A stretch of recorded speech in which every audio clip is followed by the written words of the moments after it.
CPMI do 8 de janeiro, né, Dantas, pediu as imagens ali do Ministério da Justiça e parte das imagens foi apagada. Conta pra gente essa história, seja muito bem-vindo. Boa tarde, Cine, boa tarde a toda a bancada e a nossa audiência. Pois é, eu liguei mais cedo para o Arthur Maia, porque estava esse zum, e ele me confirmou. Falou, Cláudio, olha, o próprio ministro me ligou e disse que essas imagens, especialmente as gravações de uma câmera que fica do lado externo do Ministério voltada para o estacionamento, onde ficou ali aquartelada, vamos dizer assim, a Força Nacional no 8 de janeiro. E outras câmeras internas do Ministério da Justiça, elas já não teriam mais aquelas gravações. A explicação do ministro da Justiça foi de que essas gravações elas teriam duração de apenas 15 dias e que após os 15 dias elas são sobrepostas por novas gravações. A dúvida é que o próprio Ministério da Justiça enviou para a CPMI outras gravações de outras câmeras, inclusive de uma câmera que é idêntica a essa que está na parte de trás do Ministério, mas que fica na parte frontal, virada para a Praça dos Três Poderes, aí a esplanada ali em frente ao Congresso, que são as imagens que a gente já conhece. Então fica a dúvida se você tem efetivamente dois sistemas para o mesmo tipo de câmeras, para um sistema só, na verdade, né? Dois tipos de armazenamento para um sistema só, porque essas câmeras, afinal de contas, elas são do próprio circuito interno de segurança do Ministério da Justiça. Então, isso...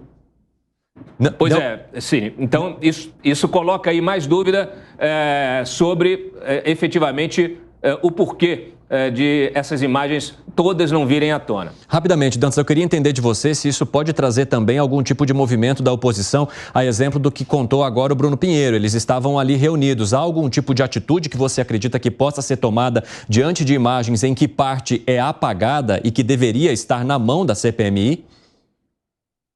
Exatamente. O Arthur Maia, ele está bem pragmático. Ele falou para mim o seguinte, olha, Cláudio, a gente tem, a oposição tem minoria, né? Os governistas dominam a CPMI, então dificilmente a gente vai conseguir ter acesso ou pedir algum tipo de medida, né, de apreensão ou de perícia sobre essas imagens, sobre esses equipamentos efetivamente, ou qualquer coisa, qualquer desdobramento disso. Inclusive há senadores que alegam obstrução de justiça, né? O problema é que o próprio Maia me parece que já entregou o jogo ali para os governistas nessa CPMI, que se encerra de uma forma melancólica. Aliás, com requintes de covardia, né? Tão melancólica como a CPI do MST, mas nesse caso com requintes de covardia. E acaba toda a postura aí dessas CPIs que estão sendo encerradas aí até o próximo mês, mostra que o Instituto da CPI está absolutamente desmoralizado, Cine.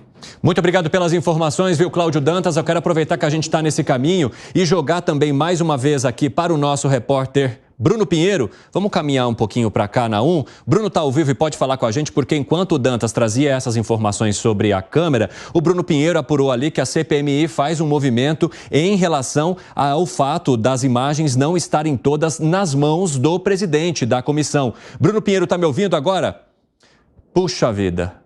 Sinal do Bruno caiu nesse momento. Daqui a pouco, então, a gente traz aqui a informação do bastidor do Bruno Pinheiro, mas ele já contou aqui pra gente. Aqui há um requerimento pedindo para acessar o contrato da empresa que instalou as câmeras no Ministério da Justiça. Isso promete dar muito pano pra manga no teu ponto de vista, hein, Gustavo Segré? Mas lógico. Evandro, imagina uma pessoa que tem um sistema de câmeras na casa. Aí teve um problema, um roubo, algum furto. Pessoas entraram na casa e querem saber o que é. E falam, não, essa que está no corredor, essa funciona. Agora, a outra que está no outro corredor, não, essa foi apagada.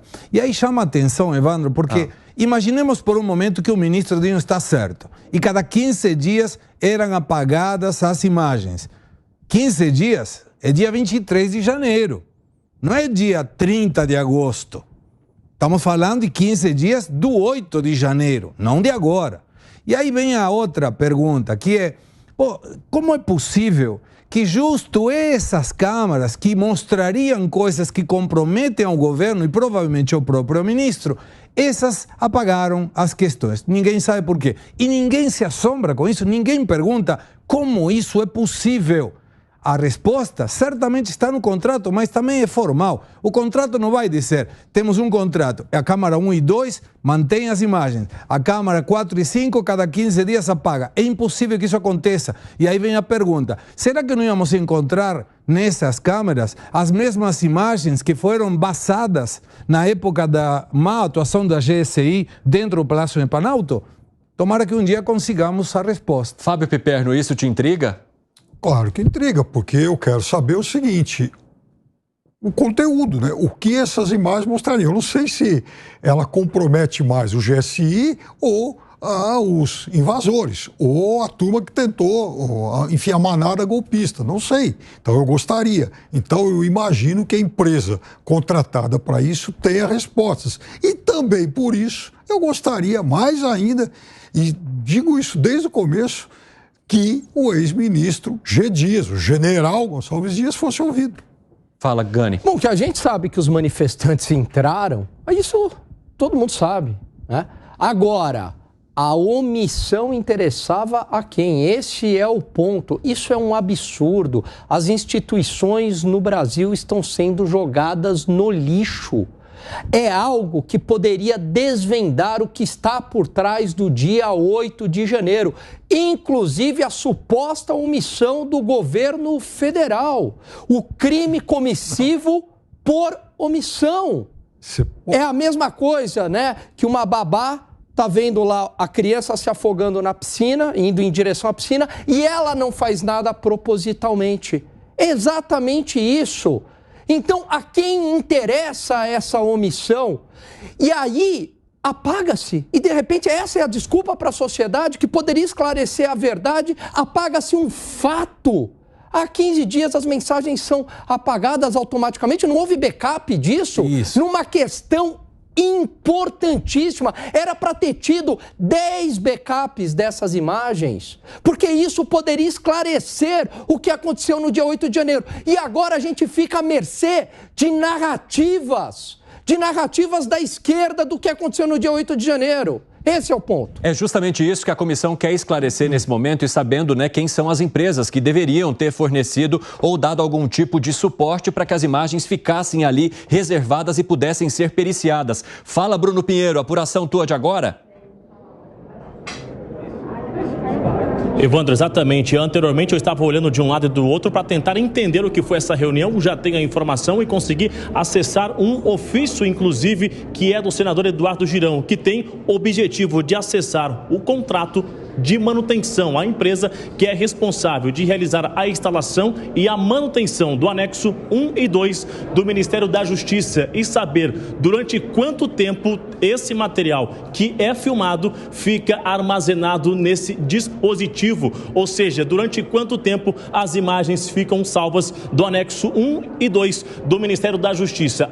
Apesar de já estar com esse documento, com esse ofício já enviado à CPMI, não existe um dia e nem a hora que ele será analisado. Mas o interesse da oposição é de chegar até este documento de contrato entre a manutenção e o Ministério da Justiça. Evandro. Muito obrigado pelas informações, pela tua apuração. Assim que a gente gosta, né, Bruno Pinheiro? Que a gente vai construindo a notícia ao vivo e incrementando aqui para quem nos acompanha no 3 em 1. Fábio Piperno, eu vi uma reação muito intensa sua enquanto o Gani criticava o fato de não se ter um backup de uma imagem que é tão importante e que a CPMI diz necessitar agora. Claro, perfeito. O backup ele é fundamental e quem pode esclarecer isso é essa empresa. A empresa fala, olha, o meu sistema tem backup, então quem contratou e está, enfim, manejando isso, que responda pela ausência desse recurso. Agora, eu quero dizer só uma coisa, é evidente que a direita, né, ela usa isso como uma estratégia para tentar empatar o jogo. Então, houve omissão. Vamos imaginar que tenha havido omissão de alguém. Muito bem.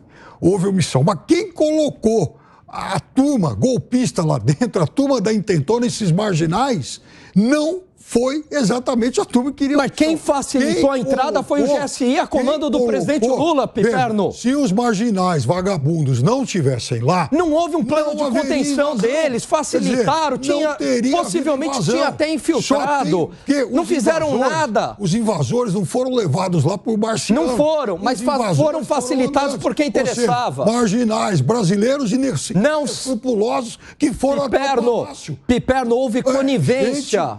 Escrupulosa que foi até lá. Mas, Gani, o que o Piperno está dizendo aqui é que não foi o governo da situação que provocou a ida das pessoas até aquele lugar. Eu sempre condenei a entrada dessas pessoas, invadir poder público, e está completamente errado. Não foi golpe, para mim foi tentativa de golpe, mas foi vandalismo. Isso está absolutamente errado. Agora, que tinha uma conivência do governo, me parece que sim.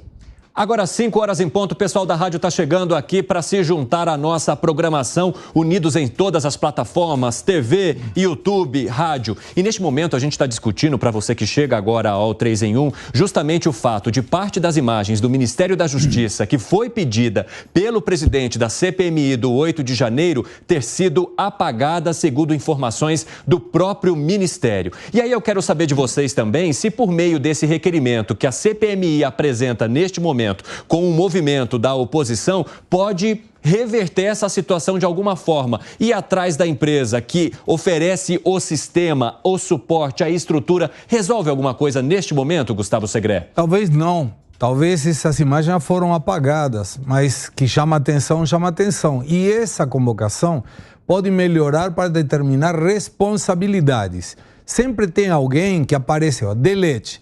E aí aparece no computador, sim ou não. E pergunta, você tem certeza? Porque deletando isso, você não vai conseguir voltar a ter essas imagens.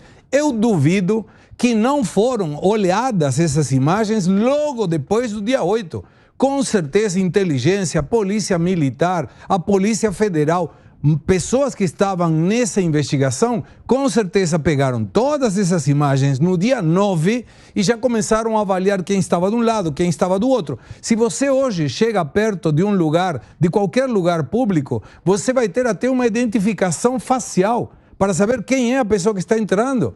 No crachá tem um monte de seguranças, de questões de segurança que são viáveis em função da tecnologia que hoje temos, a famosa nuvem.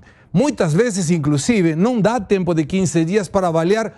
Vamos mais longe. Quem entrou no Ministério da Defesa para se encontrar com sei lá quem?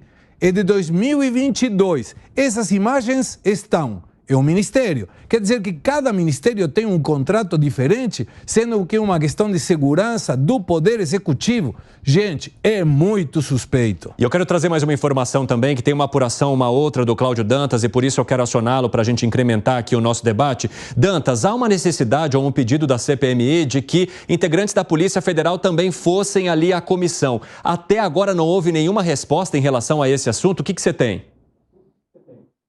Muito bem, na verdade é assim, toda CPI, para investigar, ela precisa de auxílio técnico. Então, quando ela foi instalada, o Arthur Maia solicitou ao Ministério da Justiça a cessão de agentes da Polícia Federal que pudessem ajudar a CPI na perícia de documentos e em diligências. E até hoje, nada. O Ministério da Justiça não liberou nem sequer um agente para a CPMI. Cine.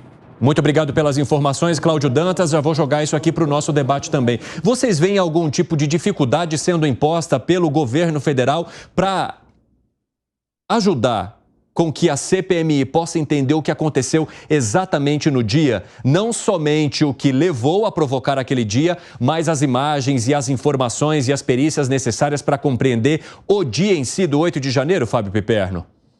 Olha, eu imagino o seguinte, a gente está assistindo diariamente uma CPI na qual os principais depoentes não falam absolutamente nada, não apresentam documentos, eles têm aí a garantia constitucional disso. Então, eu também gostaria de saber o que foi de relevante levado até lá. Agora, se é obrigação disponibilizar esse pessoal, teria que estar disponibilizado sim. E em relação a atitude da relatora em mais uma vez trabalhar por essa questão da delação premiada do Coronel Cid, até a gente falou sobre isso outro dia. Eu, mais uma vez, reforço que eu discordo dessa medida. Por quê? porque a Polícia Federal já faz isso, o Ministério Público já faz isso. Ele, inclusive, esteve nesse começo de semana, segunda e terça-feiras, depondo por 16 horas da Polícia Federal. Há, inclusive, notícias aí de que ele chegou, inclusive, estaria até negociando uma espécie de delação parcial.